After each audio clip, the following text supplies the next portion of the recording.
Daí, galera, quero convidar vocês, antes de tudo, bom dia, quero convidar vocês a participar dessa pequena devocional minha. Eu trouxe vocês aqui para um dos lugares que eu medito e eu quero meditar um pouquinho hoje sobre um assunto que tem me incomodado muito mesmo, que está lá em 2 Pedro 1, 19 e 20. E eu vou chamar aqui de a banalização profética. Ou seja, o nosso hábito de olhar para a Bíblia de uma forma pessoal, como se um indivíduo fosse o centro dela, um indivíduo humano, uma pessoa fosse o centro dela. Esse texto de 2 Pedro 1, 19 e 20 fala assim, que nenhuma profecia é de pessoal interpretação e que todas as profecias foram geradas em Deus e que elas são como uma luz que ilumina as trevas até que a estrela da alva venha e tome conta do nosso coração. Mas nós, ultimamente, temos desenvolvido um hábito de olhar para a palavra de um aspecto pessoal. Então, a gente não consegue enxergar na palavra o teor profético que ela tem. E a grande verdade é que a Bíblia tem um objetivo central, que Deus deixa muito claro do Gênesis ao Apocalipse, que é o objetivo, o propósito que Deus tem de habitar entre nós, de tabernacular conosco. Desde o início da Bíblia até o final, você vê Deus construindo algo, um lugar ou lugares para que nós possamos habitar com Ele.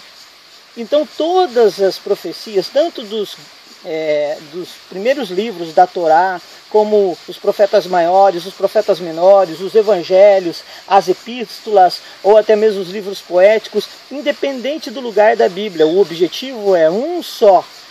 Tem um teor profético, e a profecia fala das coisas que ainda virão, para a gente discernir um tempo. Por exemplo, Daniel estava lendo as profecias em Jeremias, e ele discerniu que o tempo determinado para Israel sair do cativeiro tinha acabado. E isso mudou a história dele, isso mudou o ministério dele. E porque ele aplicou o coração com sabedoria para entender as profecias, o Senhor o amou demais, o Senhor veio sobre ele. E tem um determinado lugar em Daniel que fala, foi porque Deus viu o seu coração, que você aplicou o seu coração em entender as profecias. Então o meu objetivo nessa manhã é trazer um despertamento profético para a nação, para os meus amigos, para a rede onde eu faço parte, a rede de amigos e as pessoas que falam comigo ou que veem os vídeos que eu faço. Eles são caseiros, eles não têm produção nenhuma, mas não importa. O importante de tudo isso é que, através do pouco que me foi dado, eu possa gerar algo em você e alinhar você para esse despertamento profético. Então a gente pega texto, por exemplo, como, vamos citar um aqui, Abacuque, no final do capítulo 1, que fala, ainda que a figueira não floresça, e ainda que a videira não dê o seu fruto, e que não haja gados nos currais, Senhor, eu só confio em Ti. E a gente pega esse texto num momento difícil da nossa vida e fala assim, uau, é isso mesmo, e faz uma aplicação individual. Não tem nada de errado em pegar esse texto para encorajamento, para edificação. Porém, quando a gente fica viciado nessa atitude de buscar textos isolados como se fosse uma droga para acalmar a nossa ansiedade, isso nos desvia do teor profético. E por que isso é importante para nós? Gente, às vezes o nosso foco em ler a Bíblia é que Deus dê um jeito, arranja as coisas no nosso cotidiano, na nossa aposentadoria, para a gente construir uma casa, ter um carro, essas coisas. Gente, e a palavra de Deus, ela tem uma natureza eterna. E nós temos uma natureza eterna. Quando nós nascemos do Espírito, nós passamos a ser eterno. Então, tudo que a Bíblia fala tem um valor eterno. E o homem, ele consegue entender isso porque em Eclesiastes diz que Deus colocou a eternidade no coração do homem sem que esse o soubesse. Ou seja, nós temos um anseio pela eternidade. Nós temos um anseio por essa vida, por esse propósito de Deus de viver e habitar conosco eternamente.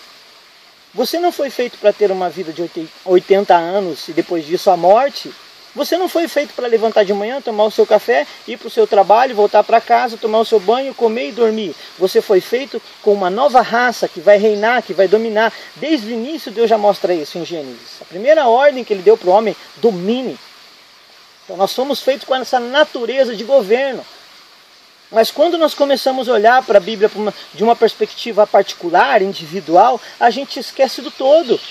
A gente esquece desse discernimento profético. E a gente pega textos como esse de Abacuque e ele perde o sentido profético. E Abacuque, no capítulo 2, se você for ver no início do capítulo 2, ele fala que é uma profecia para dias determinados para o tempo do fim.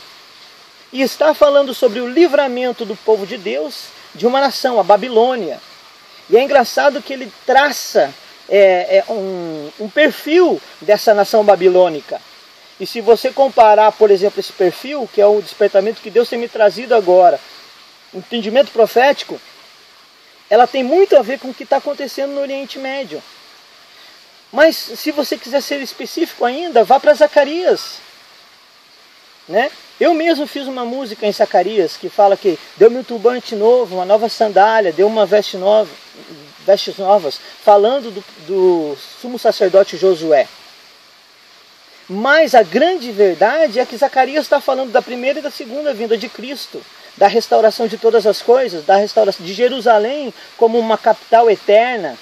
Fala exatamente como fala em Apocalipse. Então, se você anda nos 14 capítulos de Zacarias, você vai ter um entendimento profético da primeira vinda de Cristo, de detalhes da primeira vinda de Cristo, sobre ele ser vendido por 30 moedas de prata e outras coisas sobre o renovo. E no capítulo 14 fala sobre a segunda vinda, sobre esse reino eterno, sobre a festa do tabernáculo que ainda vai acontecer e todas as nações virão e celebrarão essa festa. E eu queria despertar cada um de nós para esse contexto profético e para que a gente tivesse um chamado para acabar com essa banalização profética, meu amado. Porque a palavra do Senhor fala de um propósito. Isaías fala que ele anuncia as coisas do fim desde o princípio. E as que não são como se já fossem. Então nós somos indesculpáveis se a gente não prestar atenção profética. E o meu desejo, o que arde no meu coração, é que esse despertamento, esse discernimento dos tempos comece a se espalhar como uma onda sobre cada cristão no Brasil e fora do Brasil. Porque Deus está fazendo apressadamente muitas profecias acontecerem nesse exato momento que nós estamos aqui. A gente pode olhar para cada continente e ver o despertar dessas profecias da justiça e do juízo que estão nos profetas maiores e menores, nos capítulos das epístolas, nos capítulos dos evangelhos, nas palavras de Jesus, nas palavras de Paulo, nas palavras de João. Em cada lugar que você vai, Deus está dando sinais do que Ele está fazendo. Sinais. E os dias estão próximos. E a Bíblia fala uma coisa que tem me incomodado também, é que seriam como nos dias de Noé. E a gente olha para isso e fala, eu já entendi nos dias de Noé. Nos dias de Noé, meu amigo, Noé e a sua família eram os únicos que estavam comprometidos com o propósito de criar um lugar onde eles pudessem estar protegidos no momento do juízo e da justiça do Senhor. Todos os demais estavam se embriagando, casando, cuidando dos seus negócios. Então isso é muito sério. Essa semana de manhã isso me caiu como uma revelação e eu fiquei temeroso, espantado, atônito. Fala, assim como nos dias de Noé. Isso é muito forte. Então eu chamo você para buscar na palavra, na madrugada, no tempo que você tiver, e começar a olhar para ela como uma ferramenta profética que Deus deixou para sinalizar os sinais dos tempos. E para que nós não sejamos como aquelas 5 virgens imprudentes que não levaram a vasilha com os olhos. Apesar de terem as lâmpadas, elas não mantiveram a vasilha cheia de óleo. Por favor, meu amado, que no momento em que a gente ouça o grito, eis o noivo, a gente possa estar preparado. E vamos acabar com essa banalização profética. A Bíblia não trata apenas de você, você é apenas uma parte do corpo. A Bíblia trata de nós, de unanimidade. Zacarias fala sobre graça e unidade. Zacarias fala de graça e de unidade. O renovo vem para trazer graça e unidade. Então, meu amado, é tempo de a gente ter esse despertamento profético. É tempo de a gente mudar a nossa maneira de viver. E eu espero que isso entre como revelação em você, e não como informação. E você possa ter um santo temor e uma santa obstinação de buscar em Deus o entendimento profético para esses dias. Esse é o meu desejo. Eu espero que isso tenha sido de um valor espiritual para você, que você possa entender isso com seu homem interior. E também entenda humildemente o meu desejo de interferir no seu dia, interferir no seu momento, nesses 11, 12 minutos que eu estou pedindo para você, se você tiver paciência para chegar até aqui, você é um abençoado, porque essa é uma geração fast food, consegue ler só uma frasezinha. Mas eu creio que isso vai edificar muito sua vida, como tem edificado muito essa revelação.